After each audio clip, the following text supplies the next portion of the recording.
What's going on YouTube? My name is FG3000. I'm back in the place to be, and welcome back to 7 Deadly Sins Grand Cross on this very early morning down here in Austin, Texas. In today's video, I want to answer the question, is Merlin worth summoning for? Now that I've gone through my own ordeal and trials and tribulations to get this woman, I'm here to tell you, is she worth summoning for? Yes and no. What a hot take, FG, I know.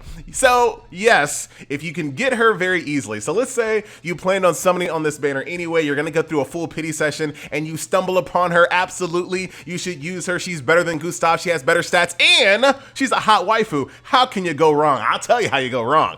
So on the flip side, I say no, because whatever you think about Merlin, just pretend for a second she's like one of the best characters in the game. The only reason why I would say no is because this banner in specific is just not very conducive to getting her easily. If you kind of take a look at the rates here, you got your standard 3% when it comes to SSRs, but her rate up versus all these other characters is not great. You could spend hundreds upon hundreds of dollars and not ever see Merlin just because her rate up is not very good when it comes to just getting her specifically. You might get yourself in the same situation that I was in, where you're gonna pull a lot of off-banner characters, or you can get really lucky, but I'm still gonna err on the side of no, just because of this specific banner. Now, if this banner was a higher rate up, or if it was like a guaranteed step up or something like that, then it would just be yes, you go for Merlin. But for now, for this banner, it's more of a yes and no, right? Just because it could potentially cost you way too much money to get her out of a banner like this. Now, I ain't saying she a gold digger, but you know. So there you go. That's my hot take, yes and no, when it comes to Merlin. Now let's actually take a look at the character here. As you guys can see, got her up to level 70, one awakening away from maxed out. We'll start off with her passive. So increases pierce rate. So basically what piercing does is that a portion of your damage ignores defense. And of course, as you get more ultimate move orbs, the more her piercing goes up. And then as you guys can see here at the very end, increases by an additional 50% if completely full. So this is going to be a character that's going to have some really surprising spike damage, because a lot of characters obviously have defense, and this is going to kind of give you some really impressive numbers based on her ultimate combined with that passive. So there you go. Moving on over here to her number one. Her number one does damage. It also disables recovery skills for 2 turns at max level. Her number two, which is the bread and butter right over here, Frozen Factor. This is her freeze ability that also does an additional 200% damage as well. And then of course incapacitates the target. And I'll talk a little bit more about this ability once we jump into gameplay. And she has a team up here with Arthur called Tornado Sever that does more damage, obviously. So if you have Arthur, you definitely want to pair them together. So that is her kit. Let's go ahead and jump into gameplay. Now, as you guys know, I like to break up gameplay here in 7 Deadly Sins into basically 3 categories, right? You got farming, you have PvP, and you have raid bosses. So let's talk about farming for a second, because believe it or not, Merlin is a fantastic farming unit. Now you might be looking at that kit like, wait a minute, FJ, what about her kit makes her a good farmer? Well, stay tuned. So this is the squad that we're gonna go with, and I always like to bring ultimate food. Like, I feel like ultimate food is just a really good, underrated, but very potent food. Because if you can get an ultimate off just one turn sooner, it can make such a massive difference. But let's talk about why I think that Merlin is actually a fantastic farmer. Now, when you look at a character like Hauser, farming with him makes sense, right? All of his abilities do AoE, they do tons of damage, they crit. That's a kit that makes sense when it comes to farming. Not so much on Merlin. Here's where Merlin is useful in farming. Now, if it's a stage that you have dramatically more power than Merlin is not gonna add anything to that lineup, but Merlin is fantastic in scenarios that you want to farm, right? That you can beat on manual, but the autoplay screws up. Right? So harder stages where you can easily beat on manual because you know how to slide cards around and you know how to survey the battlefield. On content like that where the autoplay cannot match your human prowess, put a Merlin in your lineup. If you find yourself in a position where you have, it's not 100% on farm yet, there's a few deaths here and there, you come back to your auto farm, you're like, wait a minute, I died.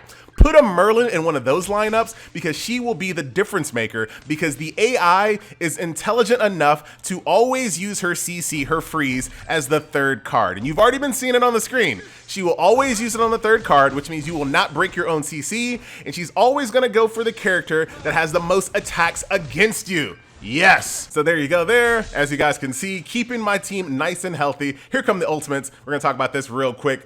I'm pretty sure I have all the animations on. Of course, Slater wants to steal the show in every single video. Hold on, we can do it, we can do it! We can do it! Oh, we can do it! Boom! With the speed!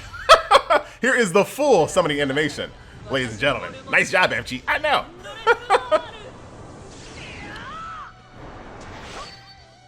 I love the music playing in the background too. Very nice.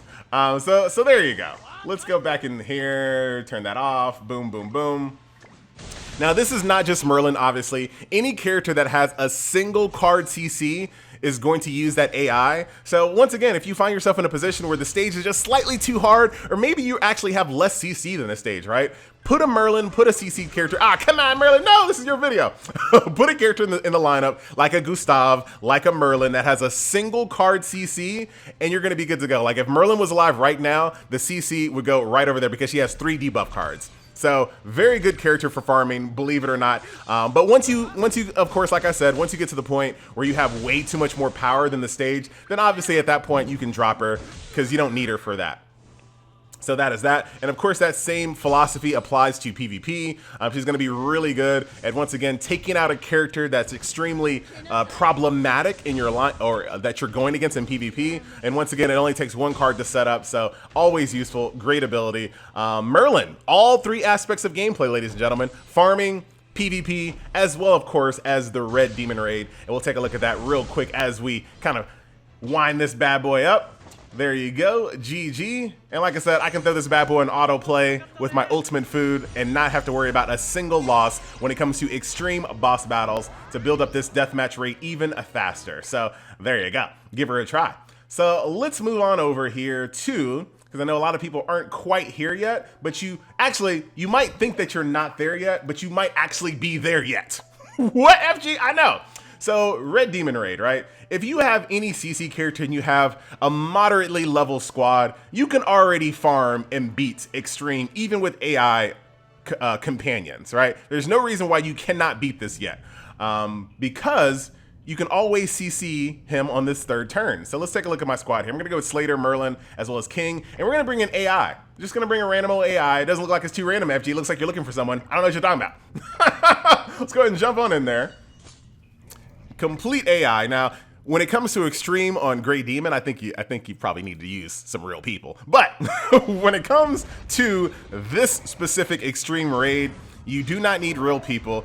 All you need to do is just make sure that you have some 2 CC units. Of course, a character like Merlin is fantastic because she only needs 1 card to set it up. So you can probably beat Extreme Red Demon right now. You just got to be mindful to make sure that you always have a CC on hand. I'm not going to burn something like that. Boom, boom, and go like that. It might take you a little, might take you a little bit of a time depending on how powerful you are. But I guarantee that you're probably in a position closer to defeating Extreme than you think you are, as long as you have some good CC units. We all have a King. You just need to find 1 more. Find yourself a Gustav, get yourself a Merlin, and you should be good to go. So Merlin, fantastic in every single gameplay mode. Farming, PvP, and Red Demon. So very, very nice. So check this out. Boop, boop. Bouncing around there, FG, a little bit. I want to do this too. I want to prepare that for next turn. And of course, as long as you end with a CC, you'll never have to worry about Red Demon Extreme ever breaking out. Ever, ever, ever. And there is the Petrify, GG. So yeah, give it a try, ladies and gentlemen. That will do it. Oh wait, oh, I can't. I thought I can turn the full animation on. Now when it comes, oh no, I was about to say when it comes to turns like this, see, check this out. See this right here?